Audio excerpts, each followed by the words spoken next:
நீங்கள் பார்த்துக் கொண்டிருப்பது உங்கள் விஜய்.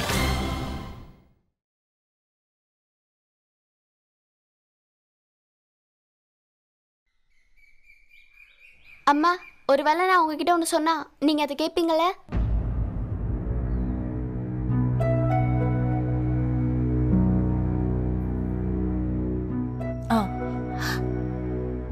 கேப்பேன், சொல்லு. நல்லா யோசிச்சு சொல்லுங்கம்மா, நீங்க அந்த பேச்சை மாத்தக்கூடாது. இல்ல, மாத்த மாட்டேன். இன்னைக்கு நீ என்கிட்ட என்ன கேட்டாலும்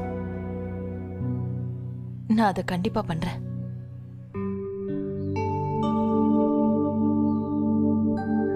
அம்மா, நீங்க இப்படி இருந்தா நல்லாவே இல்ல. நீங்க மறுபடியும் பழையபடி மாறிடுங்க. அப்படியே அப்பா கூட இருந்த மாதிரி. ரொம்ப சந்தோஷமா நல்ல நல்ல துணியை கட்டிட்டு மறுபடியும் அப்படியே மாறிடுங்கம்மா. நான் உங்களை அப்படிதாம்மா பார்க்க விரும்புறேன்.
மீரா, அண்ணா இங்க பாரு. இது நான், அப்புறம் இது அம்மா. அம்மா என்னோட தலையில கை வச்சிருக்காங்க. அப்புறம் இதுல இருந்து அம்மா என் மேல இருந்து கையை எடுக்கவே முடியாது.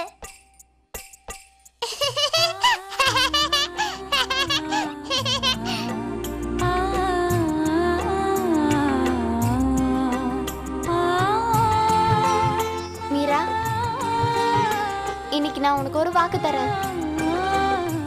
எப்படி இந்த படத்துல அம்மா உன் தலையில கை வச்சிருக்காங்களோ அதே மாதிரி கண்டிப்பா அம்மா உன் தலை மேல கை வைப்பாங்க. நிஜமாவாண்ணா? ஆமா மீரா, நிஜமா.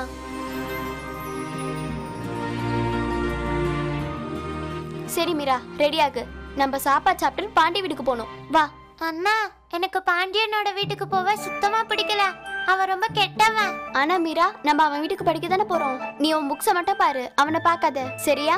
அண்ணா, அவனோட மூஞ்ச ஒரு மாதிரியா வச்சிருக்கான்ல, அதனாலதான் என் பார்வை அங்க போகுது. இதோ மாதிரி.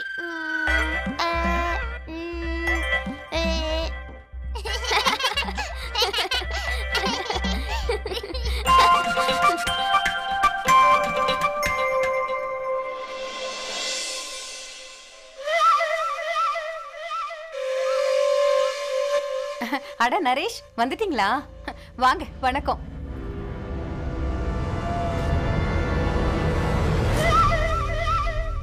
நீங்க ரொம்ப டயர்டா வந்திருக்கீங்க. நான் ஏதாவது கொண்டு வரவா? சொல்லுங்க. இல்ல, ஒண்ணு வேணாம். பசங்களுக்கு படிப்பு சொல்லி தரணும். வா ரன்வீர், வாங்க எல்லாரும் வாங்க.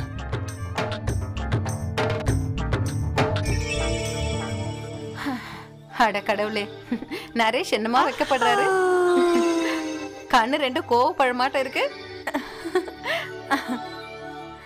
எங்க அப்பா கிட்ட வீடியோ கேமை பத்தி சொன்னா அப்புறம் பாரு. பாண்டி, நான் கண்டிப்பா சொல்லதான் போறேன்.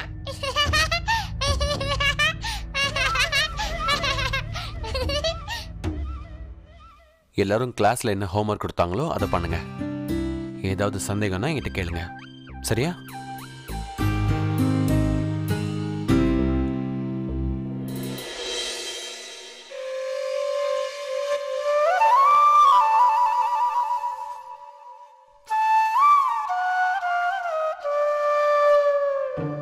பாண்டி, உன் பெண் எவ்வளவு அழகா இருக்கு. இது உன்கிட்ட எங்க இருந்து வந்தது? இது உனக்கு உங்க அப்பா வாங்கி கொடுத்தாரா?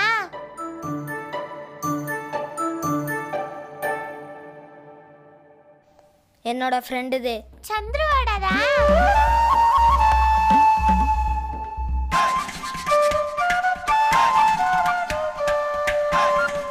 இல்லை, அது பிரவீனோடது. மீரா, அவனை படிக்க விடு. உன் பாடத்தை நீ கவனி. கண்ணா, உன் வேலையை பாரு. அந்த ராஜ் என்ன சொன்னானா, அந்த ஹரிக்கிட்டேயும் ஒரு வீடியோ கேம் இருக்குன்னு. ஆனால் அவன் அது எனக்கு தருவானா இல்லையான்னு தெரியல. பேசி தான் பார்க்கலாமே. ஒத்துக்கிட்டாலும் ஒத்துக்கலாம். ஆனால் இப்போ ஃபோன் பண்ண எப்படி போகிறது? என்ன சாக்கு சொல்கிறது? நரேஷ் சித்தப்பா, நான் நேற்று மொட்டை மாடியில் படிச்சுட்டு இருந்தேன். என்னோட மேக்ஸ் புக்காக மறந்து அங்கேயே விட்டுட்டு வந்துட்டேன். போய் எடுத்துட்டு வரட்டா? கண்ணா, புக் விஷயத்துல ரொம்ப கவனமா இருக்கணும். அது நம்ம கல்வி. அப்போ ஒன்று பண்ணு, சீக்கிரமா போய் எடுத்துட்டு வா. போ.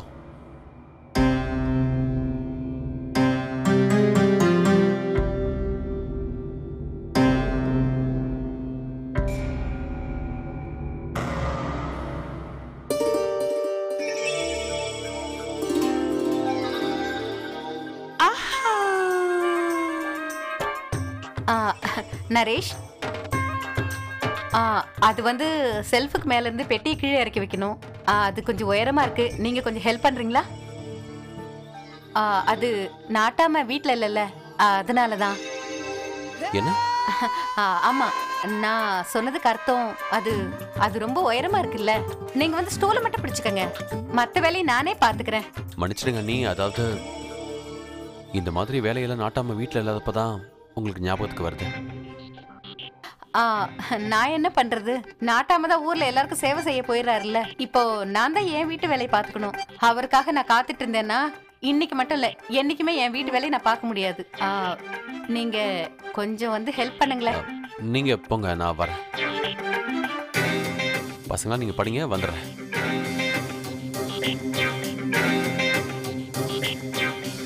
நரேஷ் வாங்க. நீங்க இங்கே ஒரு நிமிஷம் இருங்க.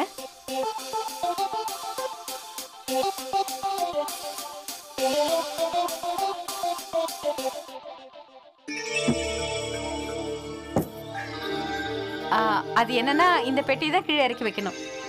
அட, இதுக்கு போய் எதுக்குங்க இதெல்லாம்? நான் எடுத்துறேன். இல்ல இல்ல இல்ல, நீங்க ஏன் கஷ்டப்படுறீங்க? அந்த பெட்டி நானே இறக்கிடுறேன். இத நீங்க இப்படி நல்லா இறுக்கமா பிடிச்சுக்கோங்க. அப்பதான் நான் விழாம இருப்பேன். பிடிச்சுக்கோங்க.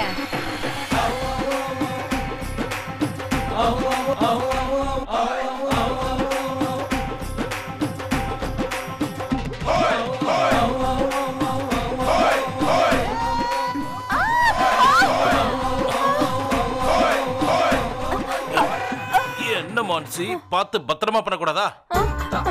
இந்நேரம் எலும்பெல்லாம் பார்த்து பார்த்தா கழட்டி விழுந்திருக்கும். சரி, நீங்க என்ன பண்ணிட்டு இருக்க? ஏங்க, நான் வந்து இந்த பெட்டியை கீழே இறக்கிட்டு இருக்கேங்க. அதான் இவ்வளவு உயரமா நரேஷ் இருக்காரு, இவர்கிட்ட சொன்னா இறக்கி வச்சிருக்க போறாரு. அதோட நரேஷ் இங்க பசங்களுக்கு படிப்பு சொல்லி கொடுக்க தான் வராரு. நீ ஆவுன்னு அவருக்கு வேலையை வச்சிடுற. சரி விடு, அதை நான் அப்புறமா இறக்கி வைக்கிறேன். நீங்க வாங்க நரேஷ். இவர் இருக்காரே, ஒவ்வொரு வாட்டி எங்க இருந்தா வரான்னு தெரியல, ஊசி மாதிரி நுழைஞ்சிடுறாரு. எனக்கும் நரேஷ்க்கும் நடுவுல.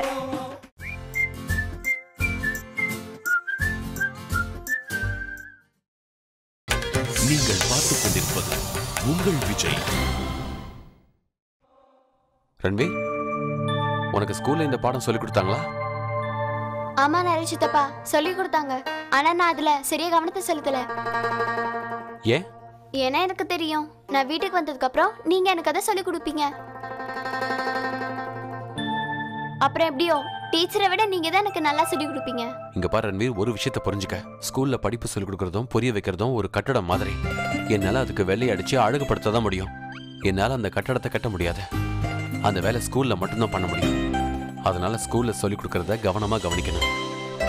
நீ நல்லா கவனிச்சுட்டு வந்தன்னா நான் உனக்கு நல்லா சொல்லிக் கொடுக்கவும் முடியும், புரிய வைக்கவும் முடியும். புரியுதா? நரேஷ் சித்தப்பா, இங்க பாருங்க. சபாஷ், நல்லா பண்ணிருக்க. இந்தா. ரன்வீர், பாண்டி போய் ரொம்ப நேரம் ஆச்சு, வரவே இல்லை. ஒரு வேலை பண்ண, நீ போய் அவனை பார்த்துட்டு வா போ. சரிங்க சித்தப்பா.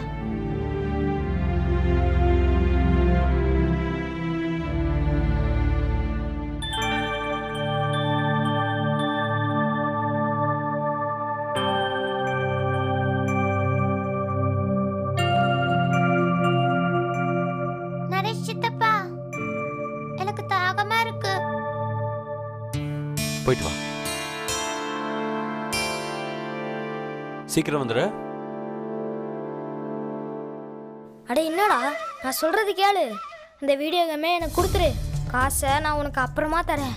நான் ஒன்றும் ஓடிட மாட்டேன். மான்சி, நான் ஒரு அரை மணி நேரத்தில் வந்துடுறேன்.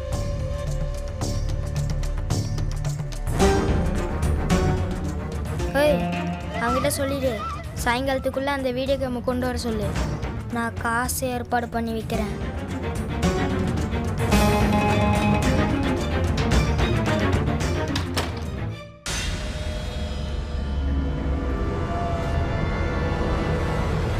அண்ணா இவனை தேட தானே போயிருக்காரு. இவன் இங்க என்ன பண்ணிட்டு இருக்கான்? கண்டிப்பா இவனுக்கு படிக்கணும்னு மனசுலயே இல்ல, அதனாலதான் ஒளிஞ்சுக்கிட்டு இருக்கான். நான் பாக்குறேன்.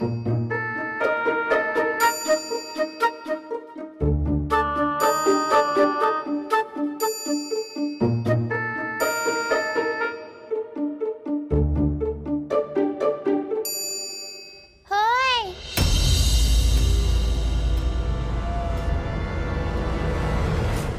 அப்படியா?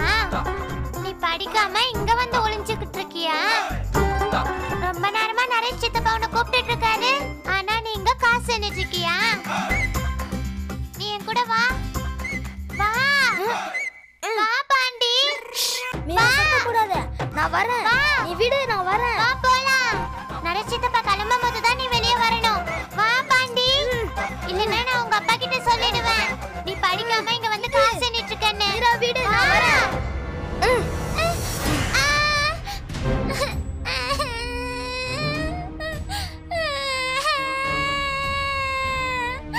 மீரா, அமைதியா இரு, நான் தான் வரேன்ல. கம்முனு இரு.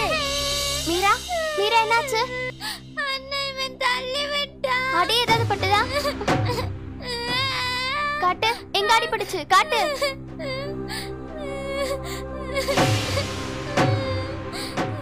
மான்சி, என்னோட போனை. என்னாச்சு? இவ எதுக்காக அழுதுட்டு இருக்கா? நீங்க எதுக்கு இங்க நிக்கிறீங்க? இருங்க இருங்க, இவனை தள்ளி விட்டுட்டான். விடுங்க, பசங்க சும்மா சண்டை போட்டுக்கிறாங்க. இல்ல மான்சி அத்தை, நான் ஒன்னும் சண்டை போடல. இவன் புக் எடுத்துட்டு வரேன்னு சொல்லிட்டு இங்க வந்து காசு எண்ணிட்டு இருக்கான். நான் இவனை படிக்க சொல்லிதான் சொன்னேன், ஆனா இவன் என்ன தள்ளி விட்டுட்டான்.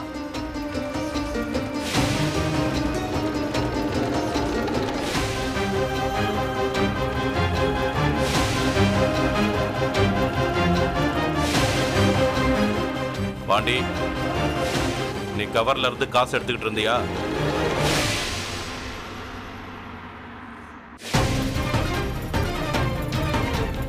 உன் கையை நீட்டு. என்ன கவருங்க? பாண்டி, சொல்றல, கையை நீட்டு.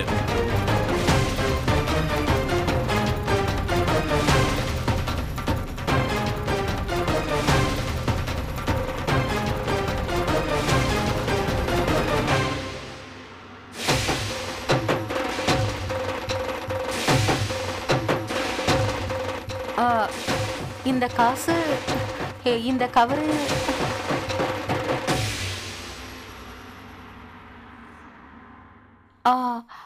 அஞ்சலி,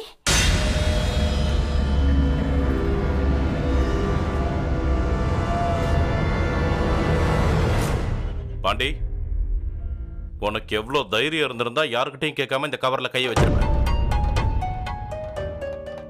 வாழ்த்தனம் பண்றது இல்லாம நீ திருடவும் ஆரம்பிச்சிட்டியா?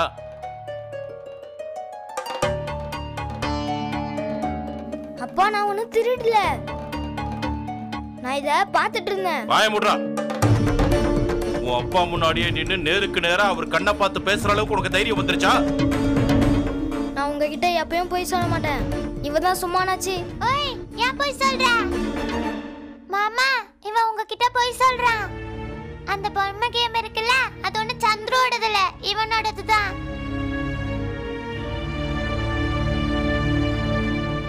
மீரா, அப்படிலாம் பேசக்கூடாதுமா.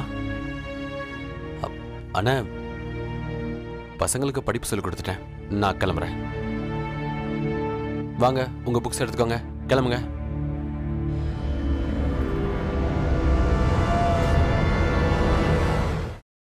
இது வரைக்கும் நான் கேட்ட கேள்விக்கு நீ பதில் சொல்லல. பதில் இப்ப நீங்க தான் சொல்லணும் எனக்கு. மான்சி, இத பத்தி நம்ம அப்புறம் கூட பேசிக்கலாம். இல்ல, நாம அப்புறமா இல்ல, இப்பவே பேசி ஆகணும். நீங்க வெளியே போங்க.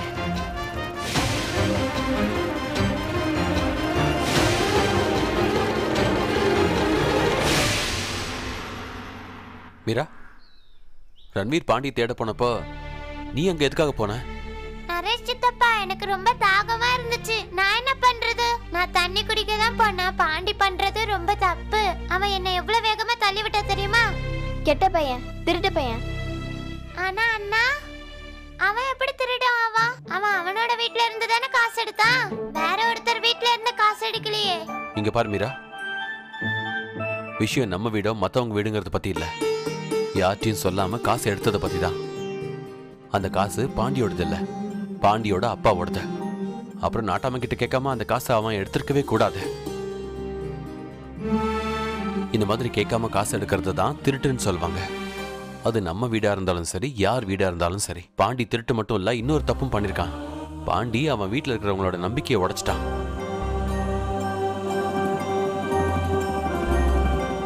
நரேஷ் சித்தப்பா, இந்த நம்பிக்கைனா என்ன? சொல்றேன். நம்பிக்கைங்கிறது உலகத்திலேயே விலை உயர்ந்த ஒண்ணு. நம்மளை யாராவது நம்புறாங்கன்னா அப்ப அவங்க நம்பிக்கையை காப்பாத்துறதுக்கு நாம முழு முயற்சியும் செஞ்சாகணும். நம்பிக்கையை உடைக்கிறத விட பெரிய தப்பு வேற எதுவும் இல்லை. திருடின பணத்தை திருப்பி கொடுத்துடலாம், ஒருத்தர் காயத்துக்கு கூட மருந்து போட்டு ஆத்திடலாம். ஆனா ஒரு முறை நம்பிக்கை உடைஞ்சு போயிடுச்சுன்னா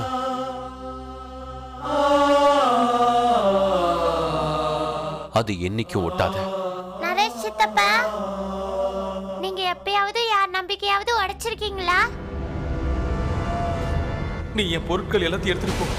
அது எல்லாத்தையும் ரத்னா கிட்ட கொடு. அப்புறம் அவகிட்ட நீ சொல்லிட்டு அவளோட நாட்டாம இல்லைன்னு. சொல்லுங்க நரேஷ் சித்தப்பா.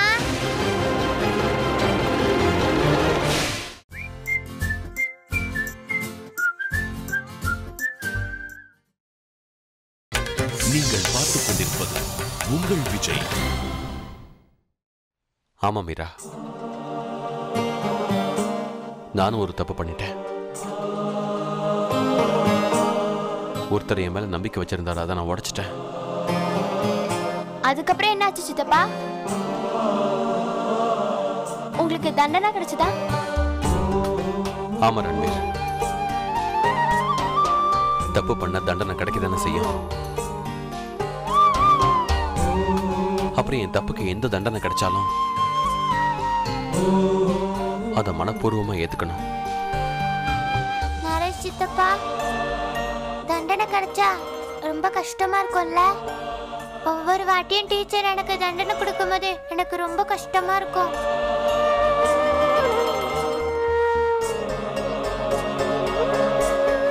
நரேஷ் சித்தப்பா, கொஞ்சம் குனிங்கல. கொஞ்சம் குனிங்க.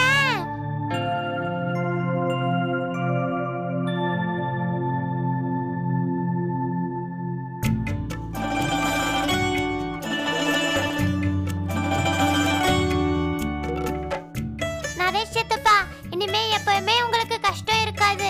அப்புறம் பாருங்க, அந்த வலியும் குறைஞ்சு போயிடும்.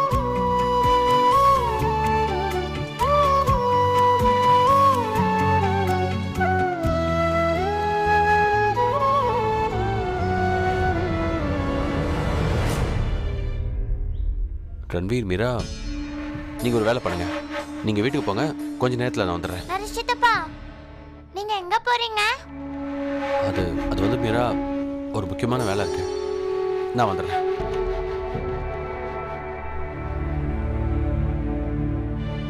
மீரா, நீ வீட்டுக்கு போ, நான் கொஞ்ச நேரத்துல வந்துடுறேன். அண்ணா நீங்க எங்க போறீங்க? நானும் உங்க கூட வரட்டுமா? வேணாம் மீரா, நீ வீட்டுக்கு போ. அப்புறம் அம்மா கிட்டயும் பாட்டி கிட்டயும் நான் எப்ப வந்துடுறேன்னு சொல்லு, சரியா? இந்தா, போகும்போது பார்த்து பத்திரமா போ, சரியா? போ.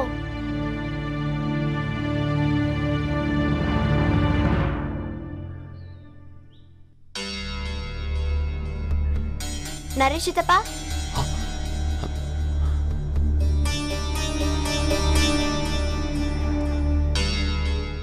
ரன்வீர், நீ வீட்டுக்கு போலையா?